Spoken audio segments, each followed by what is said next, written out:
Welcome to another trade recap. it's been a crazy price action week this week. In just 1 week of the first week of December, we had more action than the whole month of November. So super excited about that. Excited to see what the rest of the month holds. Um, so let's start off with our high time frame confluences, right? So starting off on the 4 hour, we had these 4 hour lows, these 4 hour highs, along with 1 hour lows right here. At the time, we had this 1 hour imbalance right before, because that candle had opened and was already pushing up, but there was an hourly imbalance right here, and I was like, hey, maybe it'll come and revisit it, right? Because I thought maybe like we'll get to 10 a.m. and it'll come and hit this and then go. So I marked it out. This was supposed to be an imbalance from here to this candle. From there, I skipped a 5 minute, right? Reset chart. I was just looking for that tap into it, right? So we were like right here, right? On the higher time frame, on the 1 hour, this wasn't mitigated yet. So we were like right here. And then it came, tapped into it, and I wanted to see a strong rejection out of it, which we did. We got a huge bullish candle, with a change of structure, right? Right here. With this candle 5 minute closing, I was ready to take a trade, right? I scaled down to the 1 minute, and then I was looking for entries. Today's entry was a bit different. We had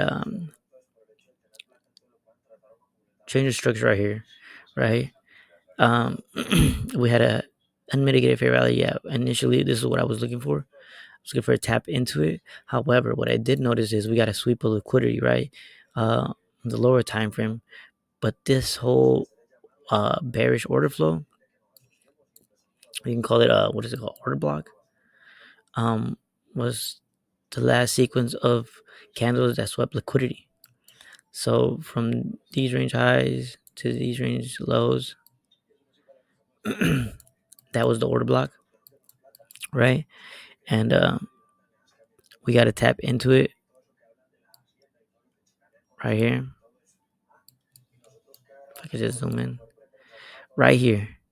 At that point, I was like, okay, we're good to go.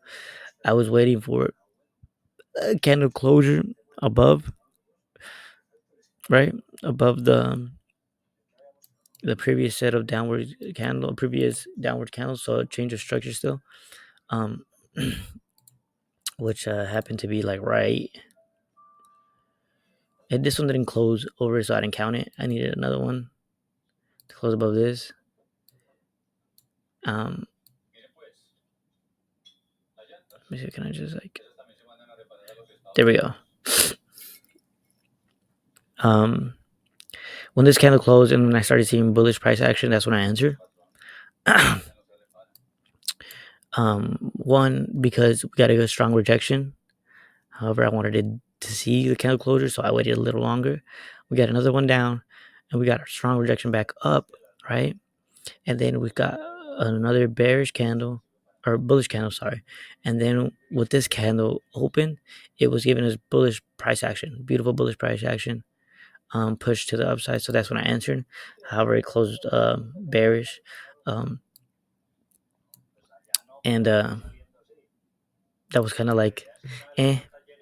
At first, I when I entered the trade, my stop was underneath this fair value app. As soon as we got the closure above, like right here, that's when I brought my stops right here underneath the previous low. Because one, we got a closure right above, signifying a change of structure, and to two, we had another fair value gap right here, right? So if I could just, can we had another fair value gap right here. So this was sort of like a protected low, right? At the end of the day. So that's where I brought my stops right here. And I let it run for a nice 2.25 to 1. Was it this? It was like a two over, a little over a 2 to 1 um risk to reward ratio. So I wasn't complaining, right? So um I only had two take profits. My first take profit was these 5 minute highs, equal highs, right here, and then this 4 hour high time frame high, and that was it. Those were my two take profits for the day. And price quickly pushed up, and we hit it within 15 minutes of market open. So let me go over why I took the order block entry over this fair value gap entry, because um, hey, we had this order block, right?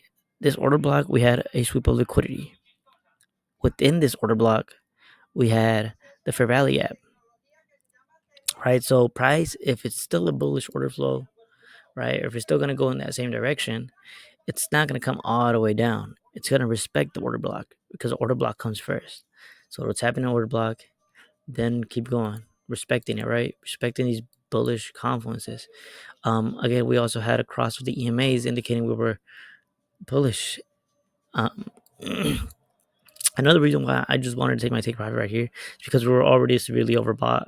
So you can see on the RSI, I was like, I don't know how much longer it's gonna last, so I'm gonna just take my chance, take my secure profits right here, and it would have, if I would have left it run, it would have been okay, but I'm okay with what I got. Beautiful start of the week. To the month of December, 3 wins, 1 loss, a lot of good price action. With the exception of yesterday, of course, but I don't complain. Um, and yeah, now we just gotta wait and see what the rest of this month has in store for us. Back to this order block though, just a little quick tip. Yes, so if order block is first, then it's less likely for the price to want to come to this fair value gap and then bounce, right? If it sweeps liquidity, then order block, and the fair value gap is within the order block, then order block comes first. But if the fair value gap is without or outside the sweep of liquidity, then it'll hit this fair value gap first. So, for example, if we have something like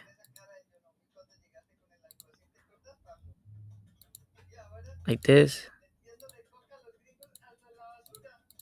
then that's when it'll hit the fair value gap, right? But if we have something like this,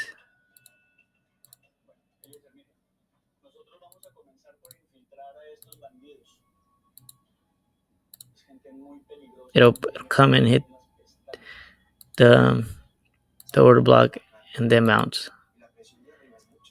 right? This is why knowing order blocks is very important. So if there is no sweep of liquidity, if there's no sweep of liquidity, you can see there's no sweep of liquidity right here, right? The low is right here. So let's say the fair value gap is right here. It'll come into the fair value gap and not the order block. The order block would say it's like down here somewhere. Or yeah. But if there is a sweep of liquidity like right here, yeah, this whole series of down candles swept this previous liquidity right here, right? This was a previous low and it came and swept, right? So now that's your order block. Price is going to come tap into this rather than the fair value gap that's within here. Does that make sense? Because why? Because this is a bullish confluence, or bearish if it's reversed as well. But this is a bullish confluence, and if it's respecting it, it's gonna come and just tap into the order block and then keep going. Hopefully that makes sense. If that doesn't make sense, let me know. I'll try to explain it better in the next video. Next trade recap. And try to give examples, but For the most part, like this is what I mean. Like let me see if I can find another example. See, like here's another one, small, but and I use it as like entry models, like entry things. So look, swept the series of down candles that swept liquidity, right? This is the order block, and you got downward candle tapped into it, right? Tapped into it, and then broke structure and kept going higher, right?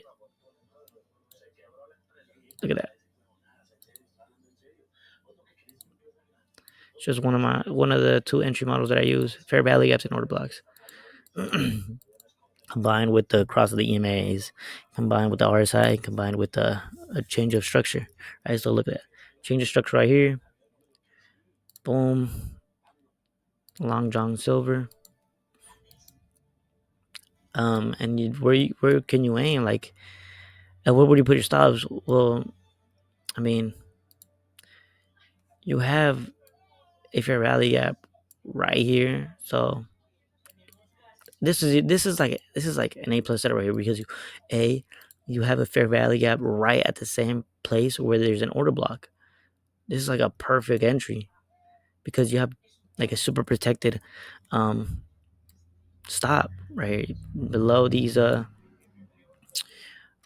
fair value gaps candle's body, or you can literally put it even tighter in at the end of the fair value gap, right? Because look at this, it taps into it and then bounces off, but it's at why it's protected. Why? Because it's near the entry of the order block as well, so that makes it even a better secure place to stake us to put your stop at, right? Underneath that. So this is like a beautiful example of an A plus trade for me, in my opinion. Order block combined with a fair value gap, and then the cross of the areas, the EMAs, and then not overbought. This would have been beautiful. But this is a perfect example of the order block. Um, Order block entry coming first, right? As well. And then we have another one right here. Small but still there as well. Yeah. Downward candle.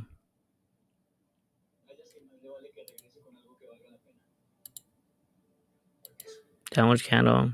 Tap into it. If we're bullish, it's gonna keep going. Keep going, keep going, keep going. Yeah, so just some examples. But yeah, thank you for watching the trade recap. Hopefully you learned valuable gems. And I'll catch y'all on the next trade recap. Peace.